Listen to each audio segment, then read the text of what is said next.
Hello. आज अभी फिर हम लोग पढ़ेंगे। दरअसल एटम आपको पढ़ाया जा रहा है, तो पढ़ना है हाइड्रोजन स्पेक्ट्रम, चाहे एटॉमिक स्पेक्ट्रम। तो स्पेक्ट्रम क्या होता है जी? What is spectrum? लाइट जो पास करता है, वाइट लाइट बीम से पास करता है और 7 कलर्स में बट जाता है, ये वो वाइट लाइट का स्पेक्ट्रम है।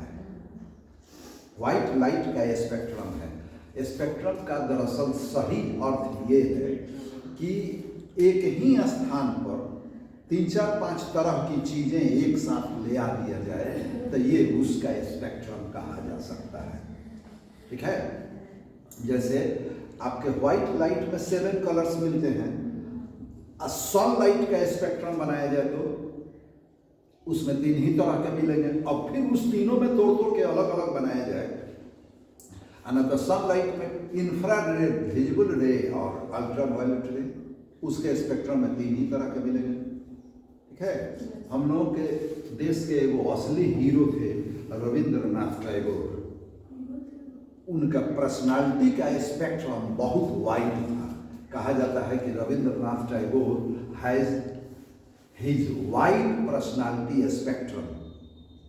मतलब कि वो बहुत अच्छे गायक थे, बहुत अच्छे वादक थे, बहुत अच्छे राइटर थे। राइटर तो मान लीजिए उनके गीतांजलि के लिए हम लोगों को नोबेल प्राइज मिल गया उनको। तो बहुत अच्छे राइटर थे, बहुत अच्छे संस्थापक। उनका एक शांति निकेतन अपना यूनिवर्सिटी स्थापित किए, जिसमें पढ़ने के लिए आज भी बच्चे लालायित रहते हैं। अब उसका नाम बदल के कुछ शायद विश्व भारती रख दिया गया है। तो खूब बढ़िया स्वतंत्रता सेनानी थे। जनगण मन अति वंदे मातरम शायद कुछ बंधु हुए लिखे हैं। तो ये तो स्पेक्ट्रम उनके पर्सनालिटी का, मैंने उनके पर्सनालिटी का स्पेक्ट्रम बहुत चौड़ा है।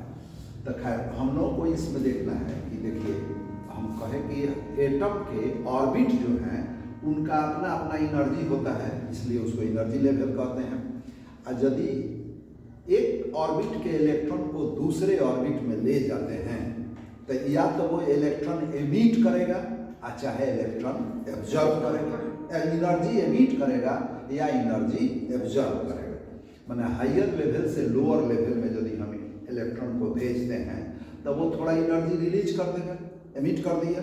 और लोअर लेवल से हायर लेवल में भेजते हैं तो वो एमिट कर दिया, एब्जॉर्ब कर लिया। ठीक है। तो दोनों ही केस में एनर्जी यहाँ या तो मिला या देना पड़ा।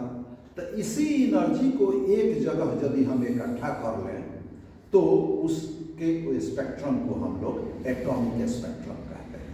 लेकिन अभी फिर हम यहाँ हाइड्रोजन की ही बात देखें तो हाइड्रोजन में एक के बात है कि एगो प्रोटॉन और एगो इलेक्ट्रॉन फर्स्ट ऑर्बिट में, जिसका रेडियस r है और उसका v वेलोसिटी v है। अब इस इलेक्ट्रॉन को कितना एनर्जी होगा पहले हम ये देखते हैं। इलेक्ट्रॉन को आप जरा ये सोचिए, तो इस इलेक्ट्रॉन को पोटेंशियल एनर्जी होगा कि काइनेटिक एनर्जी होगा? काइनेटिक इसलिए शायद आप कह दिए कि ये वेलोसिटी है, इसको मूव कर रहा है। तो मूव कर रहा है तो काइनेटिक एनर्जी होगा ही। लेकिन यदि 2 चार्ज पार्टिकल अगल बगल में हम रख देते हैं तो उनके बीच इलेक्ट्रोस्टैटिक फोर्स लगता है और इससे इलेक्ट्रोस्टैटिक पोटेंशियल एनर्जी उत्पन्न हो जाती है। इलेक्ट्रोस्टैटिक पोटेंशियल एनर्जी, तो इसमें पोटेंशियल एनर्जी भी है, काइनेटिक एनर्जी भी है, और दोनों को मिला देंगे तो उसकी टोटल एनर्जी निकलेगी।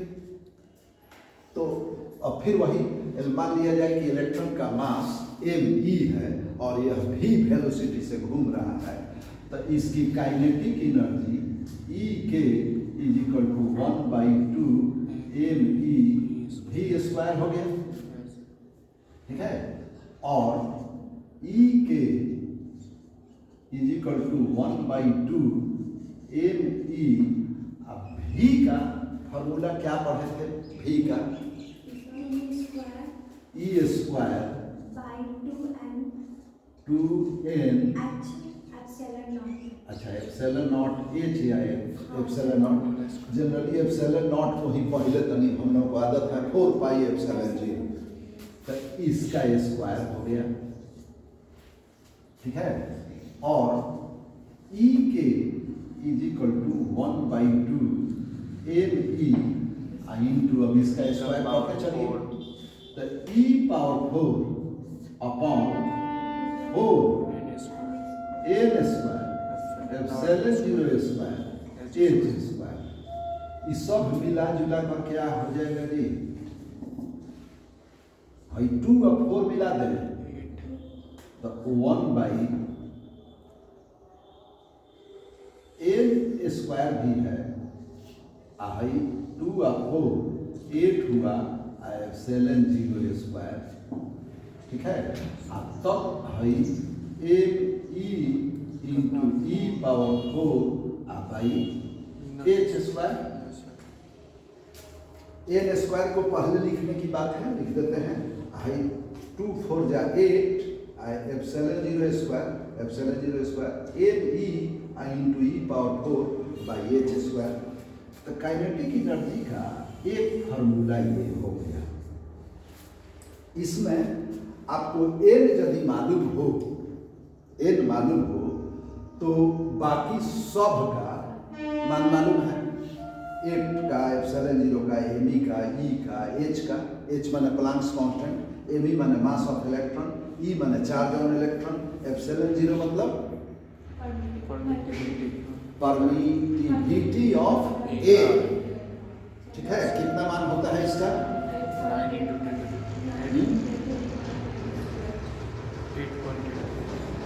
8.85 into 10 to the power। अब देखिए ये तो एक फार्मूला हो गया, तो इसको आसान बनाते हैं। यहां से फिर एक बार आते हैं, E के इज इक्वल टू 1/2। अब आपको पिछला चैप्टर में एक बार फिर यहाँ हम बता देते हैं, सेंट्रीफ्यूगल फोर्स के अनुसार m/e स्क्वायर बाई r, ये सेंट्रीफ्यूगल फोर्स का फार्मूला है, और 1/4 pi epsilon 0 into e into minus e by r square, ये इलेक्ट्रोस्टैटिक फोर्स का फार्मूला है। इसमें से एगो r से एगो r हम काट लें तो m e into v square is equal to 1/4 pi epsilon 0, minus चिन्ह लगा देते हैं, माइनस यहाँ e स्क्वायर बाई r हो गया ना, पिछला क्लास में ये आया था m e v square is equal to इतना, तो एक के बार हम इस m e v स्क्वायर के बदले में हो ये नहीं रखते हैं, तब e के हो गया हमारा minus 1/4 pi epsilon not into e square by r।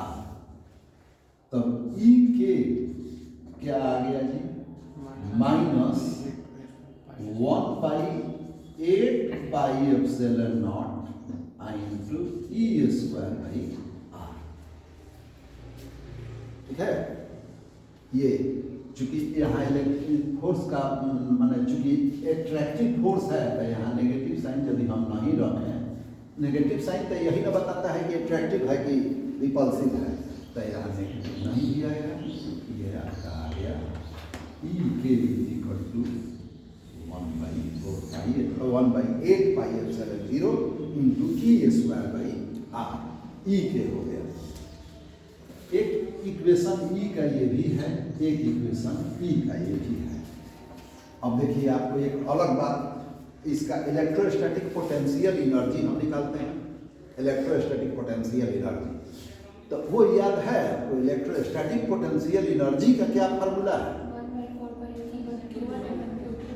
हाँ 1/4 pi epsilon 0 into Q1 into Q2 by केवल R, कूलम्ब्स लॉ में फोर्स का R स्क्वायर होता है एनर्जी का।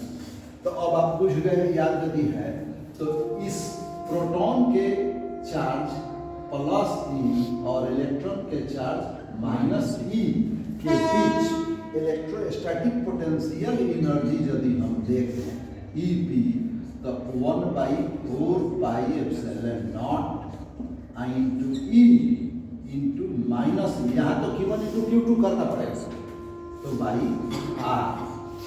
तब इस हिसाब से EP is equal to minus 1/4πε0 I into E square by R। E कौन सी का फार्मूला हो गया? पोटेंशियल एनर्जी का। ये एगो तो काइनेटिक एनर्जी का अलग फार्मूला है, इसमें आप सब रख के निकालेंगे। इससे देखिए ये थोड़ा बहुत मिलता जुलता है, आप बता देंगे कि कौन अधिक है कौन कम है। नीचे वाला अधिक है लेकिन नेगेटिव, ये नेगेटिव है, और ऊपर वाला कम है लेकिन वो पॉजिटिव है। चलिए हम बता देते हैं इसको पहले वाले के अनुसार। अब यदि हम टोटल एनर्जी निकालें, total energy of the orbit, तो टोटल एनर्जी निकालेंगे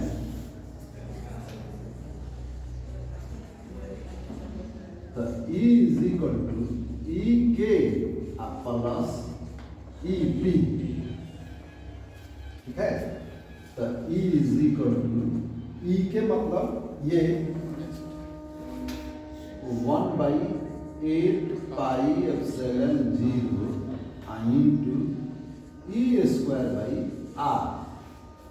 तब EP मतलब है नेगेटिव साइन के साथ minus 1/4πε0 I into E square by R।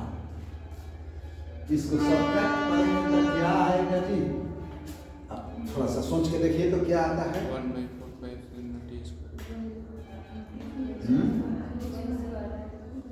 1/8πε0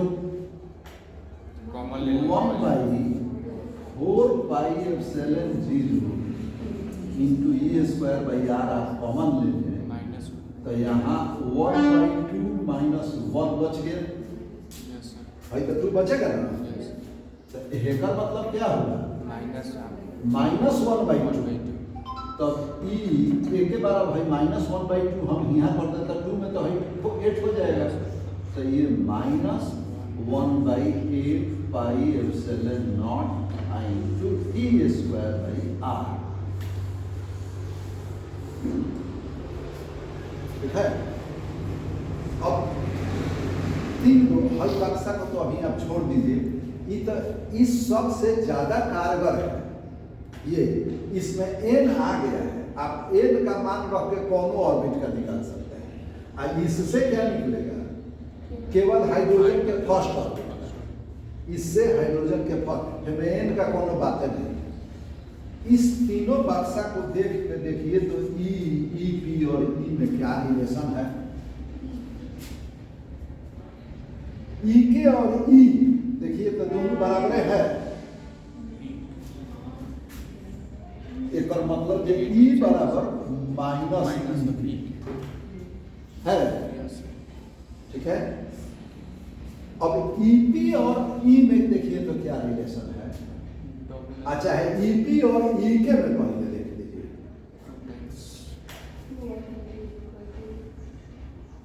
भाई EK है ना, तो EK है में हाफ से हम गुना कर दें, माइनस हाफ से तक हो जाएगा। तो ये -EP/2 हो गया, ठीक है। अब तब E is equal to EP/2 हो गया, ठीक है। मतलब हाई नेगेटिव हट जाएगा तो E इज इक्वल टू।